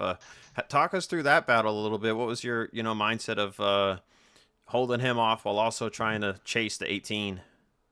Oh, that was hard. I got loose, and hit the apron the one time, got loose, and that's how he got underneath me. I thought it was very interesting at when you did take the lead. I know it did seem like he had a certain pace he wanted to run. You at the time looked like you wanted to go a little quicker, and you dictated the pace of the run. And it kind of pushed Ricky as well to run a little faster than he wanted to. He was actually a good ways slower at the time that he wanted to be running, but it pushed him to run longer. He actually had short pitted. It was a disadvantage for him as well. And it seemed like that kind of hurt his race as far as the tire advantage at the time, and then it ended up really hurting him later. But I was very surprised later on that, you know, when you did pull out to that lead, and then he took it back, that it didn't really seem to hurt you too bad when everyone else was falling off of Tyler's advantage, that you stayed right there with him. Yeah, except for like the last 10 laps of the run there. Then he pulled a little bit farther away. I got a pretty good setup here. Yeah. Been working on it for a long time. Yeah, we can 20 see. some years. Yeah, you were quick out there today. All right, Nelly. Well, you know what to do. A second place run for you tonight here. Shout out anybody you'd like, and great run, man. Thanks, Brian and Kathy, for what you guys do. Thanks, Magoo, for starting all this. Thanks for all the other drivers that showed up. Thanks for you guys doing what you did. Thanks for everybody watching, and thanks for my sponsor, the Medicine Chest. Right on. And that's Nelly, everybody, your second place finisher. Good run once again, Nelly. Thanks for having some time with us here. Thanks, Zach. Buddy was moved All out of right, your that channel. is BSR Nelly. We'll get a certain goober, as we know, the Muffin Man. User was moved to Hey, your Muffin Man, channel. what's up? Hi. We got BSR Ricky J up here. Third place finisher tonight. Led a race high 57 laps, and looked like you were doing everything you could there to try to get by Nelly to have a shot at the lead against Tyler, but just couldn't quite get enough momentum there on his inside. Yeah, not quite. Wasn't a bad car. I think I made a couple changes though that did not work into my favor. I think I made the gear just a little bit too long. I could tell I was starting to bog down pretty bad there at the end of the straightaways, and then those guys were just getting real good runs on me. It was free. I tightened it up a little bit, hoping it would help. Just to have to loosen it back up a little bit at the end there, but it was still a good run more or less, and I had a lot of fun. Can you talk me through the emotions of that pit stop there where you sent it even deeper, I think the second time on that run there, hot pitting, and you blow the left front. I mean, at that point, if it stays green, like, chances are pretty much down the drain, but then the caution comes out because Steve unfortunately blew up there. Just run me through the wave of emotions that was like. Just a do or die situation, and then it happens, and you're like, well, it's probably over. That's okay. We'll manage the best finish we can. Then the caution comes out. Then your chances come back to life. Then you go back out on the track, and then then the game decides that you're going to get a black flag for dropping debris. And then I got a black flag for dropping debris. And then I blew the right front tire and hit the wall. Oh, we missed that. We didn't see that. Yeah, that happened, trying to catch up and go back around. But then they fixed her up, and we just gave it all we had. I don't know if the damage hurt me at all there at the end, but it was still fun. Ricky, it's your boy Noah. So I was sitting there watching. You were dominating. It looked like you were in control there in the first part of the race. And it looked like you were kind of content with letting Tyler take the lead, riding your own pace, letting Tyler take the lead. Did you let him pass, or or was he just quicker at that point? A bit of both. I think the other guys definitely ran off my tires a little bit more than I like to there, but I think that gear issue killed it for the most part. But we'll find out next time, hopefully. It's good to see you, man. Yeah, man. Did you feel like when you lost track position that it possibly hurt you? Because I noticed that when you had pitted, you actually had short pitted by a lap, and the tires were actually very important to watch all race, backing the pace down, and you seem like you had your pace backed a little bit more than Nelly and Tyler. But you seemed content with that, but it didn't seem like it really paid off, especially when the unfortunate caution. But it seemed like as though when you lost the lead that you kind of lost control and couldn't get it back. Was that the case, or? Yeah, I mean, it's just kind of the way positioning works sometimes. It's always a game of chess. You get out front and you tend to burn more fuel than when you're, back behind, in the draft. And, so, a bunch of different factors always come into play that shake things up. And Well, it was good to watch you, and you were racing amazing out there, and a contender as always. And you did a good job, and on the podium, third place and 57 laps led. Not a bad showing. not at all. Thank you. It was a really good race. Had a lot of fun. We only had one caution, 2 cautions. So we'll take that any day. Oh, yeah. Yeah, definitely a race against the trends here tonight. We were talking about around 40-50 to go about how, sometimes these races have late race yellows and it throws everything into chaos, but, didn't really have that tonight. So good 17-lap run to the finish. And Noah was actually talking to me the last night and earlier today. We need to get him back on the track. Happy to have him in the booth, though, nonetheless, but man wants to get back out there. He's got to get back up on that horse, Ricky J. We gotta get that rust Hey, out. You guys are free to lap me, but I'm just gonna have to wave and put you guys like a little rub on the door whenever y'all go by. You just gotta go ahead and expect it. Well, we'll just be happy to have you out there, Noah. It would be a fun time, but only if you want to. We'd love to have you anytime. Oh yeah, would be great. All right, Ricky J, third place finisher. Ricky, you know what to do. So to say thank you to you guys for doing the broadcast. Appreciate the work that you guys put in tonight, and I'm looking forward to going back and hearing commentary for this one for sure. Noah, it's so great to see you. Hope to see you again soon, brother. Thank you to Brian and Kathy Boyles from Boyles Trucking. Thank you to everyone here at BSR for everything that they do, and thank you everybody out there for watching. Hope we put on a good show for you guys, and we're looking forward to another good race next week. I think it's another really fun track next week. Where is it? Vegas? Vegas. Yes, Vegas. Looking forward to Vegas. You like Vegas. So Vegas is great. I mentioned you'd like Vegas. I do like Vegas. Thank you guys, and hopefully we'll see you guys soon. Right on. That's BSR Ricky J, third place finisher here tonight at Texas Motor Speedway. Let's get to the race winner.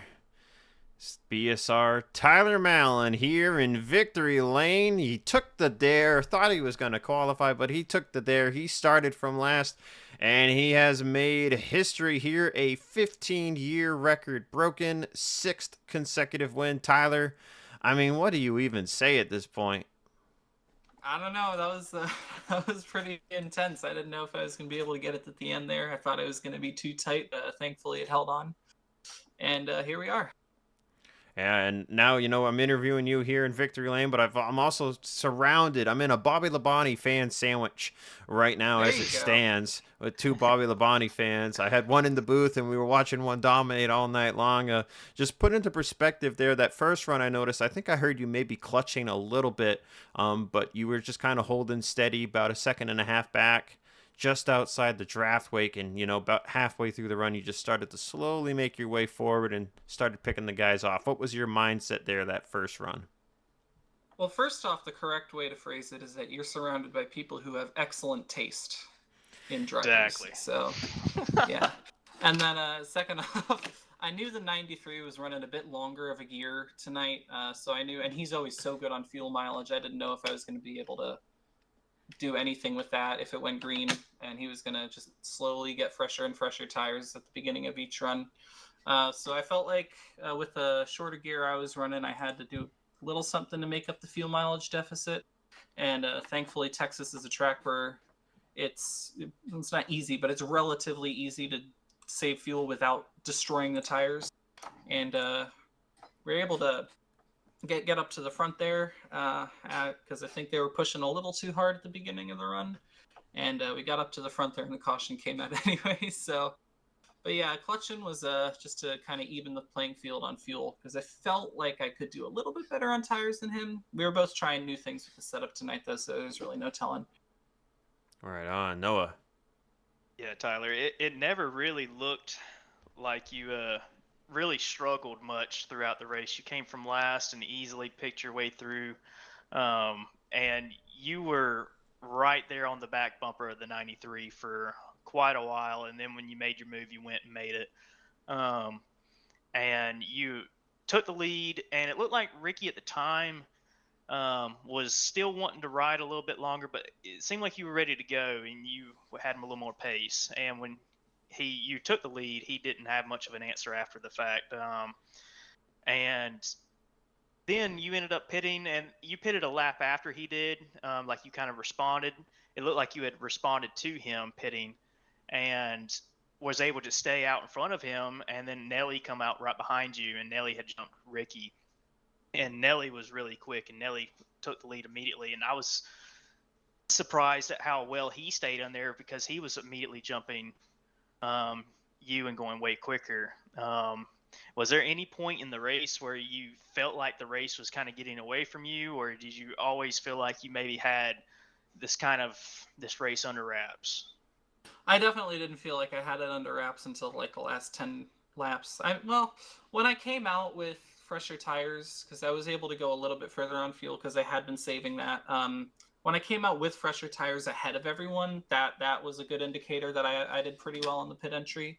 I thought I didn't, but I guess I did apparently. Yeah, it didn't really look like you did. I'm not gonna lie. It really didn't. It looked pretty felt like it was conservative. bad.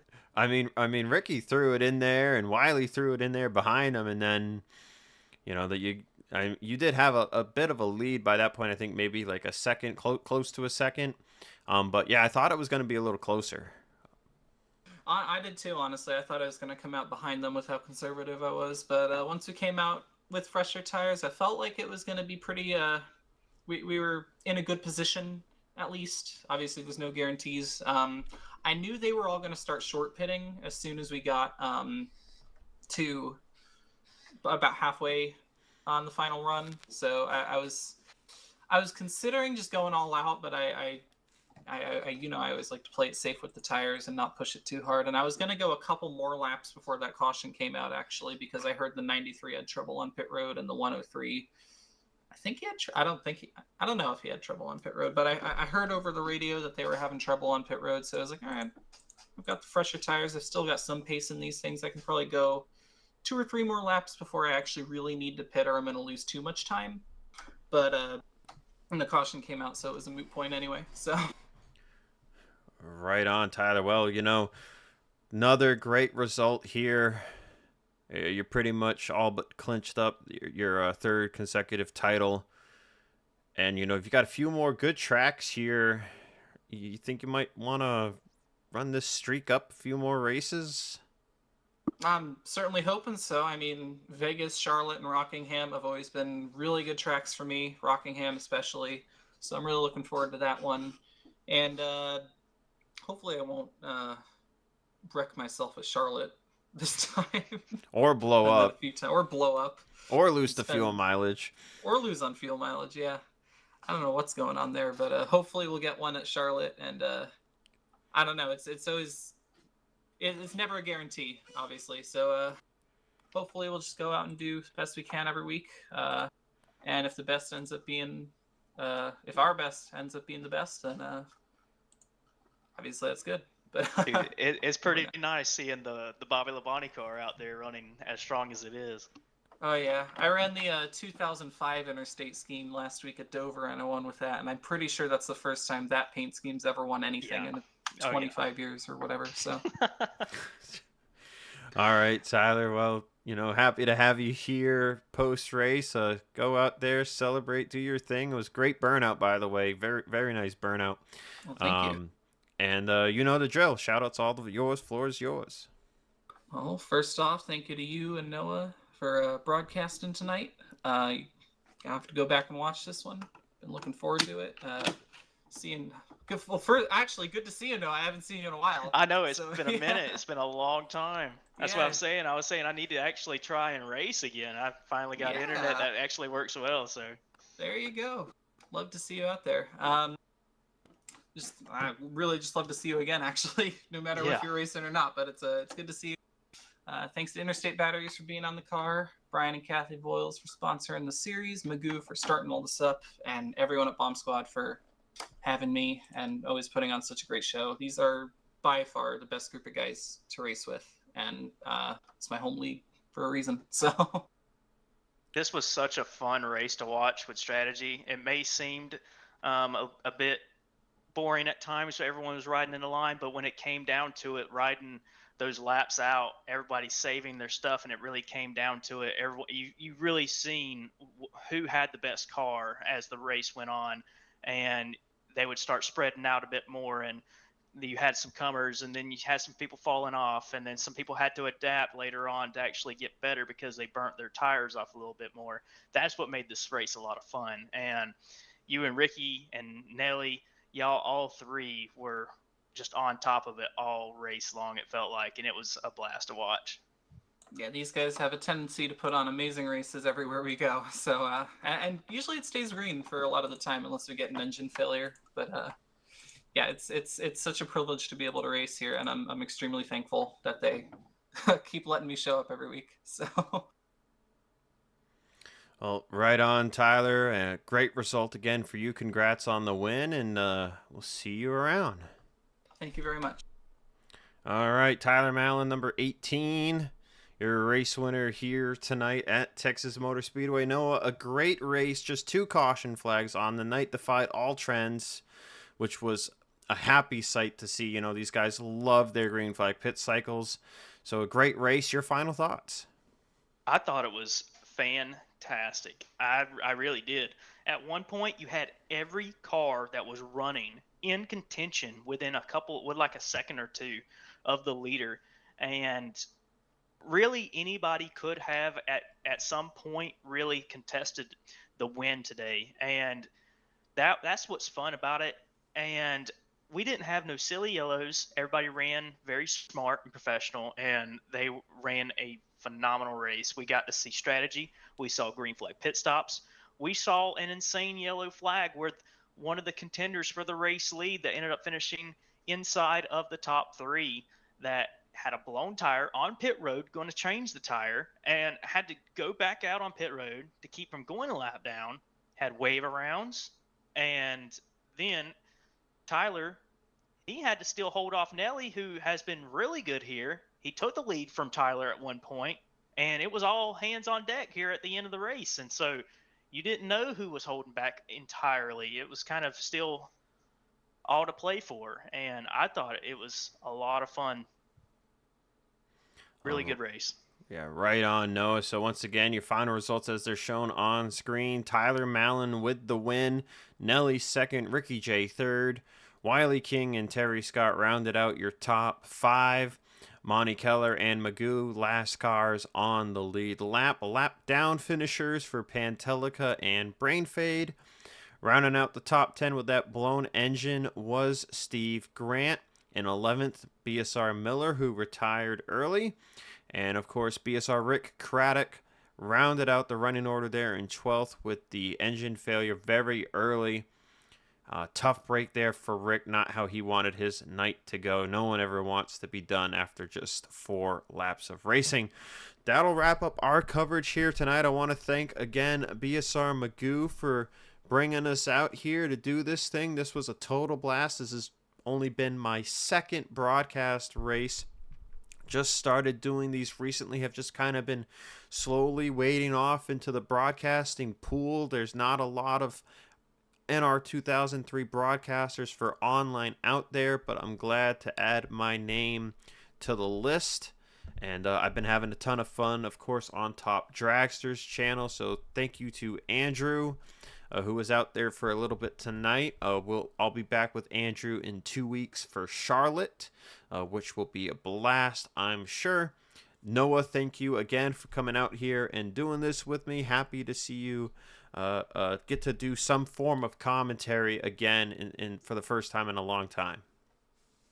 Yeah, it was a blast. It's been a long time, probably near 2 years, I believe, that I've commentated, and it's been a while since I've been around the online scene, and it was a privilege to be allowed in and watch the race and commentate it and be able to see how good of racing that these guys do.